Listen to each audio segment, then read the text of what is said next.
नमस्कार दोस्तों, स्वागत है आपके अपने यूट्यूब चैनल संस्कृत अड्डा पर। दोस्तों, इस वीडियो में हम करेंगे बाल विकास एवं शिक्षा शास्त्र से संबंधित महत्वपूर्ण क्वेश्चनों को, जो आपके आगे आने वाले एग्जाम के लिए महत्वपूर्ण होंगे।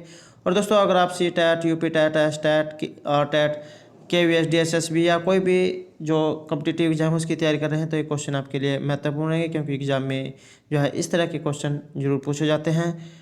और दोस्तों, अगर आपने हमारी पहले वाली वीडियो नहीं देखी है तो उसे आप ऊपर कोने में आई बटन पर क्लिक करके देख सकते हैं। और इस वीडियो की जो PDF है आप हमारे टेलीग्राम ग्रुप से भी प्राप्त कर सकते हैं। उसका लिंक आपको नीचे डिस्क्रिप्शन में मिल जाएगा, या जो हमारे चैनल की प्लेलिस्ट है वहाँ पर जाकर आप तक के जितने भी वीडियो इन सभी को आप देख सकते हैं। तो दोस्तों, ये जो क्वेश्चन एग्जाम की दृष्टि से महत्वपूर्ण रहेंगे, तो हमारे साथ अंत तक बने रहिएगा। फर्स्ट क्वेश्चन है, एक बार जो है यहाँ पर एक बालक जो है अगर एक बार जलने के बाद अंगीठी से दूर रहता है तो यह किसका उदाहरण रहेगा? प्रयास एवं भूल का सिद्धांत, शास्त्रीय अनुबंधन का सिद्धांत, क्रिया अनुबंधन का सिद्धांत या अंतर्दृष्टि का सिद्धांत। राइट आंसर जो है ऑप्शन 2 रहेगा। एक बालक अगर जो है हाथ जल जाता है तो वो जो है ये समझाता है कि इसके पास जाने से जो है हमें जलने के जो खतरा रहेगा, तो उससे ज़्यादा दूर रहता है। तो इस प्रकार का जो सिद्धांत है ये शास्त्रीय अनुबंधन का सिद्धांत कहलाता है। इसमें उद्दीपन और जो अनुक्रिया है इसके बीच साहचर्य जो संबंध है ये स्थापित होता है, तो इसे ही अनुबंधन या जो शास्त्रीय अनुबंधन का सिद्धांत है कहा जाता है। अब जाने कुछ जो अन्य जो मनोवैज्ञानिक है उनके द्वारा दिए गए सिद्धांतों के बारे में। तो जो थॉर्नडाइक है इनके द्वारा संबंधवाद का सिद्धांत दिया गया है। IP पावलोव क्लासिकल अनुबंधन या जिसे शास्त्रीय अनुबंधन भी कह देते हैं। स्किनर के द्वारा क्रिया प्रसूत अनुबंधन का सिद्धांत। CL हल के द्वारा प्रबलन का सिद्धांत। गुथरी के द्वारा समीपता का सिद्धांत। और जो वर्दिमर कोहलर कोपका है उनके द्वारा अंतर्दृष्टि सूझ का जो सिद्धांत है ये दिया गया है। और नेक्स्ट में रहेगा कर्ट लेविन क्षेत्र सिद्धांत, गैने अधिगम सोपानिकी, और जो अल्बर्ट जो बंडूरा है उनके द्वारा सामाजिक अधिगम का सिद्धांत दिया गया है। नेक्स्ट क्वेश्चन रहेगा व्यवहार का करना। यहाँ पर जो व्यवहार जो होता है इसका करना ये कौन से पक्ष के अंतर्गत ये आता है? सीखने का भावात्मक क्षेत्र, गति क्षेत्र, मनोवैज्ञानिक क्षेत्र या ज्ञानात्मक क्षेत्र। Right answer option 4। तो व्यवहार का जो करना पक्ष है ये सीखने के ज्ञानात्मक जो क्षेत्र है इसके अंतर्गत आता है। नेक्स्ट है अधिगम की सफलता। हमारा जो अधिगम है इसकी सफलता का मुख्य आधार क्या माना जाता है? दंड व आरोप, पुरस्कार व प्रशंसा, अधिकारी बनने की इच्छा या लक्ष्य प्राप्ति की उत्कृष्ट इच्छा। राइट आंसर ऑप्शन 4 रहेगा। अधिगम की जो सफलता है इसका मुख्य आधार किसे माना गया है कि लक्ष्य प्राप्ति की उत्कृष्ट इच्छा। हमें जो अपना लक्ष्य है उसकी तरफ ही जो है अपना ध्यान केंद्रित करना चाहिए। जब तक लक्ष्य प्राप्त ना हो हमें जो है बीच में नहीं रुकना चाहिए। जब तक आपका लक्ष्य पूरा नहीं हो जाता है आपने अपना जो ध्यान है ये सिर्फ लक्ष्य के प्रति ही केंद्रित करना है। और आप देखोगे कि इससे जो आपका लक्ष्य है ये शीघ्र ही जो पूरा हो जाएगा। नेक्स्ट है कौन सा जो सिद्धांत है ये अधिगम स्थानांतरण में सहायक नहीं होता है? तो इसमें से कौन सा सिद्धांत है जो अधिगम में सहायक नहीं होता है? मानसिक अनुशासन, तथ्यों की विशुद्धता, समरूप तत्वों का सिद्धांत या अर्थपूर्ण सामान्यीकरण। राइट आंसर जो ऑप्शन 2 रहेगा। तो इनमें से कौन सा सिद्धांत है जो अधिगम स्थानांतरण में सहायक नहीं होता है? तो तथ्यों की विशुद्धता का होना। अगर आप के जो क्वेश्चन है ये समझ में नहीं आता, जैसे यहाँ पर नकारात्मक में पूछा गया है, तो आप इसको नहीं में हाँ मान के क्वेश्चन को देखें। जैसे इसमें से कौन सा सिद्धांत अधिगम स्थानांतरण में सहायक होता है? मानसिक अनुशासन, समरूप तत्वों का सिद्धांत, अर्थपूर्ण या तत्वों की विशुद्धता। तो अगर आपके इस तरह से समझ में नहीं आता है तो तब आप जो है दोबारा नहीं लगाकर इस क्वेश्चन को देख सकते हैं कि इनमें से कौन सा आंसर जो है यहाँ पर नकारात्मक रूप में आया है। तो तथ्यों की जो विशुद्धता होती है ये जो हमारा जो है यहाँ पर आंसर निकल के आया है। तो राइट आंसर ऑप्शन 2 रहेगा। नेक्स्ट क्वेश्चन रहेगा अंतर्दृष्टि में प्रभाव डालने वाले तत्व। तो ये जो अंतर्दृष्टि पर प्रभाव डालने वाले तत्व इनमें से कौन से रहेंगे। अंतर्दृष्टि जो सूझ का सिद्धांत है ये वर्दिमर कोहलर जो कोफका है इनके द्वारा दिया गया था। तो यहाँ पर जो क्वेश्चन है अंतर्दृष्टि पर प्रभाव डालने वाले तत्व, बुद्धि, अनुभव, प्रयत्न में भूल या ये सभी। राइट आंसर जो ऑप्शन 4 रहेगा कि बुद्धि, अनुभव, प्रयत्न में भूल चाहे ये सभी अंतर्दृष्टि पर जो प्रभाव डालते हैं। और यहाँ पर जो सिद्धांत है अंतर्दृष्टि का यह जो है एग्जाम की दृष्टि से महत्वपूर्ण रहेगा। तो वर्दिमर कोहलर और कोफका के द्वारा जो सिद्धांत दिया गया है। नेक्स्ट रहेगा यदि ज्ञान को एक स्थायित्व प्रदान करना है तो एक अध्यापक बच्चों को शिक्षण देगा। अगर हमें अपना ज्ञान का स्थायित्व देना है तो एक अध्यापक के लिए इनमें से कौन सा शिक्षण जो है जरूरी होगा। रटवाकर, वाचन के द्वारा, पठन के द्वारा या संरचनात्मक शिक्षण के द्वारा। तो सी आंसर जो है ऑप्शन 4 रहेगा। एक जो अध्यापक जो होता है इसका उद्देश्य यही होता है कि बच्चे जो है समझकर किसी भी काम को करें, न कि उसे रटवाकर या ऐसे ही जैसे मौखिक रूप से वाचन के द्वारा या केवल पठन के द्वारा। तो सही जो यहाँ पर जो है संरचनात्मक शिक्षण रहेगा। नेक्स्ट है अधिगम। अधिगम का मुख्य घटक उद्दीपक, लक्ष्य, बाधाएं या अभिप्रेरणा। राइट आंसर जो है ऑप्शन 4 रहेगा। अधिगम का जो मुख्य घटक होता है अभिप्रेरणा। नेक्स्ट है समान तत्वों का सिद्धांत किन के द्वारा दिया गया है। आई.पी. पावलोव, थॉर्नडाइक, स्पीयरमैन या स्किनर के द्वारा। सी आंसर जो है ऑप्शन 2 रहेगा। समान तत्वों का जो सिद्धांत है ये थॉर्नडाइक के द्वारा दिया गया है। आइए जाने अब और जो मनोवैज्ञानिक है उनके द्वारा कौन से जो है सिद्धांत दिए गए हैं। जैसे एक कारक का जो सिद्धांत है ये बिने, टर्मन और स्टर्न के द्वारा दिए गए हैं। द्विकारक का स्पीयरमैन के द्वारा, बहुकारक थॉर्नडाइक के द्वारा, समूह तत्व का थ्रस्टन के द्वारा, संज्ञानात्मक जो सिद्धांत है ये जीन पियाजे के द्वारा दिया गया है। त्रितंत्र का जो सिद्धांत है रॉबर्ट स्टेनबर्ग के द्वारा, फिलिप वर्नन के द्वारा पद अनुक्रमिक का सिद्धांत, जेपी गिलफोर्ड त्रिआयामी बुद्धि का सिद्धांत, आरबी कैटल तरल ठोस बुद्धि का सिद्धांत और जो बहुबुद्धि का सिद्धांत है ये हार्वर्ड गार्डनर के द्वारा दिया गया है। तो ये जो सिद्धांत है इनमें से जो है एग्जाम में एक क्वेश्चन जरूर पूछ लिया जाता है कि इनमें से किस मनोविज्ञान के द्वारा कौन सा सिद्धांत दिया गया है। इसलिए आपको जो है यह जितने भी सिद्धांत बताएगा इनको एक जो है नोटबुक में नोट कर लेना है। नेक्स्ट रहेगा सामान्यीकरण। सामान्यीकरण सिद्धांत के प्रवर्तक कौन हैं। हॉल, कोहलर, जेड या थॉर्नडाइक। राइट आंसर जो ऑप्शन 3 रहेगा। तो ये जो सामान्यीकरण का जो सिद्धांत है इसके प्रवर्तक जेड रहेंगे। नेक्स्ट क्वेश्चन है द्विकारक का या द्वितत्व का सिद्धांत इनमें से किन के द्वारा दिया गया है। टोलमैन, बिने, हॉल या स्पीयरमैन के द्वारा। राइट आंसर जो है ऑप्शन 4 रहेगा। अधिगम का जो द्विकारक का जो सिद्धांत है ये स्पीयरमैन के द्वारा दिया गया है। एक कारक का बिने, टर्मन और स्टर्न के द्वारा, द्विकारक का स्पीयरमैन के द्वारा और जो बहुकारक का जो सिद्धांत है ये थॉर्नडाइक के द्वारा दिया गया है। संज्ञानात्मक का जीन पियाजे के द्वारा दिया गया है। ये जो सिद्धांत है इनमें से जो है एक क्वेश्चन एग्जाम में जरूर पूछा जाता है। नेक्स्ट क्वेश्चन रहेगा अधिगम के आदर्शों के सिद्धांत के प्रवर्तक कौन हैं। हॉल, वॉल्सन, बागले या बिने। राइट आंसर ऑप्शन 3 रहेगा। तो अधिगम के जो आदर्श है इसके सिद्धांतों के प्रवर्तक बागले रहेंगे। नेक्स्ट क्वेश्चन है अधिगम स्थानांतरण कितने प्रकार का होता है। 2, 3, 4 या इनमें से कोई नहीं। राइट आंसर जो है ऑप्शन 2 रहेगा।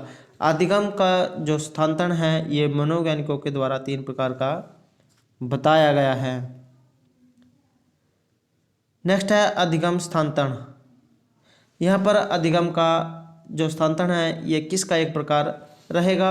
सकारात्मक है, नकारात्मक है, अधिगम का शून्य स्थानांतरण है या ये सभी हैं।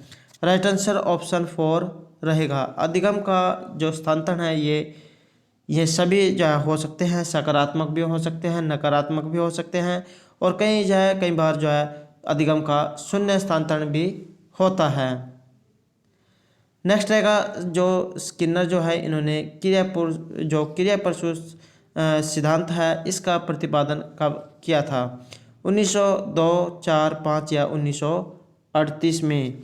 राइट आंसर ऑप्शन 4 रहेगा। तो ये जो स्किनर जो है जो मनोवैज्ञानिक है इन्होंने क्रिया परसु जो अनुबंधन का जो सिद्धांत दिया था ये 1938 में दिया था। नेक्स्ट क्वेश्चन रहेगा अधिगम का पूर्णकारवाद सिद्धांत। ये जो अधिगम जो है इसका पूर्णकारवाद का सिद्धांत इनमें से किन के द्वारा दिया गया है? व्यवहारवादियों ने, गेस्टल्टवादियों ने, यूनानियों ने, या इन सभी के द्वारा? तो अधिगम का जो पूर्णकारवाद का जो सिद्धांत है ये गेस्टल्टवादियों के द्वारा दिया गया था, और इसमें जो वर्दिमर, कोहपा, कोहलर ये सभी जान आते हैं, और अंतर्दृष्टि जो सूझ का सिद्धांत इनके द्वारा दिया गया था, और अधिगम का पूर्णवाद का सिद्धांत भी जो इन्होंने दिया है। नेक्स्ट रहेगा सीखने के लिए विषय का स्वरूप होना चाहिए। सरल, कठिन, सरल से कठिन, या कठिन से सरल। अगर हमें कोई विषय पढ़ना है तो उसका जो स्वरूप है ये किस प्रकार का होना चाहिए? तो हमें पहले जो सरल जो काम होता है उसे करना चाहिए, और उसके बाद में कठिन। इसी प्रकार से जो एग्ज़ाम है, एग्ज़ाम में जो क्वेश्चन होते हैं उनको भी जो इसी तरीके से हमें हल करना चाहिए। पहले जो हमें क्वेश्चन आते हैं सबसे पहले उन क्वेश्चनों को करें, और बाद में उन क्वेश्चनों को करें जो आपको कम आते हैं। तो अगर आप जो है सबसे पहले ही कठिन प्रश्नों को करने लग जाएंगे तो इससे जो है आपका समय भी ज़्यादा लगेगा, और आपके जो क्वेश्चन आते हैं वे भी जो है इसमें गलत होने की संभावना रहेगी। तो इसलिए सीखने का जो विषय का स्वरूप है ये सरल से कठिन की ओर जैसा ही रहता है। नेक्स्ट है कक्षा का कौन सा वातावरण सीखने को प्रभावित करता है? तो कौन सा वातावरण है जो सीखने को प्रभावित करता है? सामाजिक, आर्थिक, प्रशासनिक, या मनोवैज्ञानिक? राइट आंसर जो है ऑप्शन 4 रहेगा। कक्षा का जो मनोवैज्ञानिक जो वातावरण होता है ये सीखने के जो प्रभाव है उसको प्रभावित करता है। अगर कक्षा का वातावरण शांत है, बैठने की उचित व्यवस्था है, प्रकाश की उचित व्यवस्था है, तो जो है बच्चा सही तरीके से और जल्दी जो है उसको सीख सकता है। अगर कहीं पर जो है शोरगुल वाला वातावरण है तो वह जो है बच्चे के जो सीखना है उसको प्रभावित करते हैं। तो वातावरण का जो है बच्चों के जो मनोवैज्ञानिक है उसके ऊपर जो प्रभाव पड़ता है। नेक्स्ट क्वेश्चन रहेगा शास्त्रीय अनुबंधन का सिद्धांत। इसके प्रवर्तक पावलोव है, और इन्होंने इसका प्रतिपादन कब किया था? 1903, 4, 5 या 6 में। राइट आंसर जो है ऑप्शन 2 रहेगा। शास्त्रीय अनुबंधन का जो सिद्धांत है IP पावलोव के द्वारा दिया गया है, उसका प्रतिपादन 1904 में किया गया था।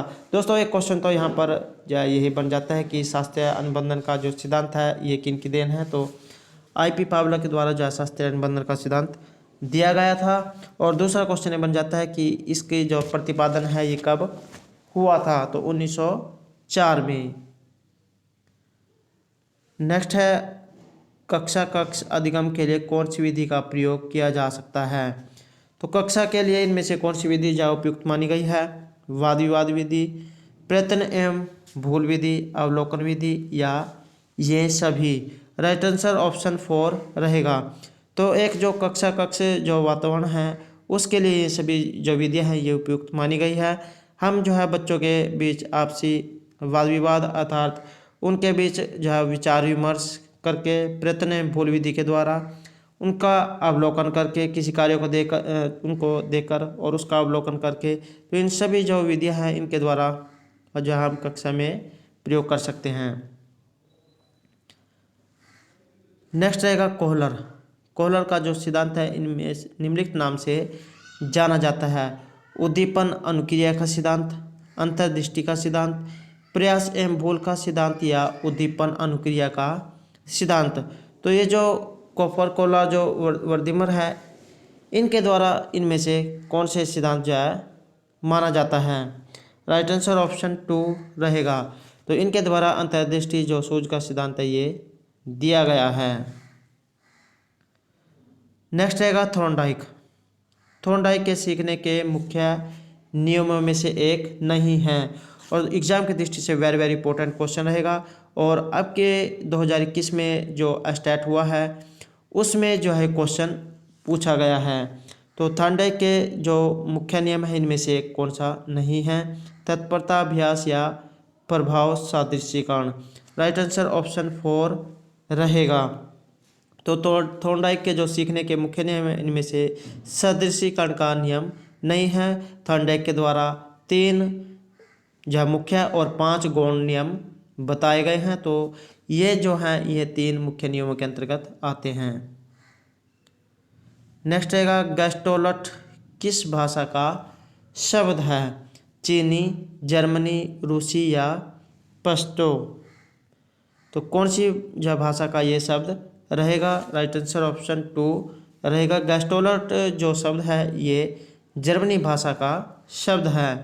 नेक्स्ट क्वेश्चन है स्वादिष्ट वस्तु देखकर मुंह में पानी आना ये किस प्रकार की क्रिया है? मूल प्रवृत्तियात्मक है, संवेगात्मक है, सहज क्रिया है या विचारात्मक क्रिया है? राइट आंसर ऑप्शन 3 रहेगा। सहज क्रिया के अंतर्गत जाए जाते हैं। जिस प्रकार आईपी पावलो ने जो कुत्ता जो था उसके जो है जीभ को जो है बांध दिया था और उसके मुंह से जो लार टपकती थी। तो अगर हम जो है इस उदाहरण को उससे उदाहरण से मिलाकर देखें तो ये दोनों जो है एक ही उदाहरण माने जाते हैं। तो यहाँ पर सहज क्रिया का जो है राइट आंसर रहेगा। नेक्स्ट है अर्जित गुणों के हस्तांतरण का प्रयोग मैकडोगल ने किया है कुत्तों पर, बिल्लियों पर, मटर पर या चूहों पर? राइट आंसर ऑप्शन 4 रहेगा। अर्जित गुणों के हस्तांतरण का जो प्रयोग है ये मैकडोगल ने चूहों पर किया था। आईपी पावलोव ने जो है ये प्रयोग कुत्तों पर किया था। नेक्स्ट क्वेश्चन है अधिगम के परिणाम स्वरूप एक विद्यार्थी जो कर सकेगा भले बुरे का अंतर, व्यवहार का वांछित प्रदर्शन, वर्तमान स्थितियों में समायोजन या ये सभी? राइट आंसर ऑप्शन 3 रहेगा। तो अधिगम के परिणाम स्वरूप एक विद्यार्थी जो कर सकेगा ये भले बुरे का अंतर, व्यवहार का वांछित प्रदर्शन और वर्तमान स्थितियों में समायोजन।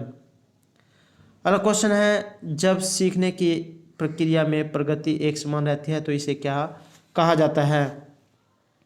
तो यहाँ पर जो सीखने का जो वक्र है अगर आपने ग्राफ देखा होगा तो उसके आधार पर भी हम इसको जान सकते हैं। तो सीखने की प्रक्रिया में प्रगति एक समान रहती है तो इसे क्या कहा जाता है?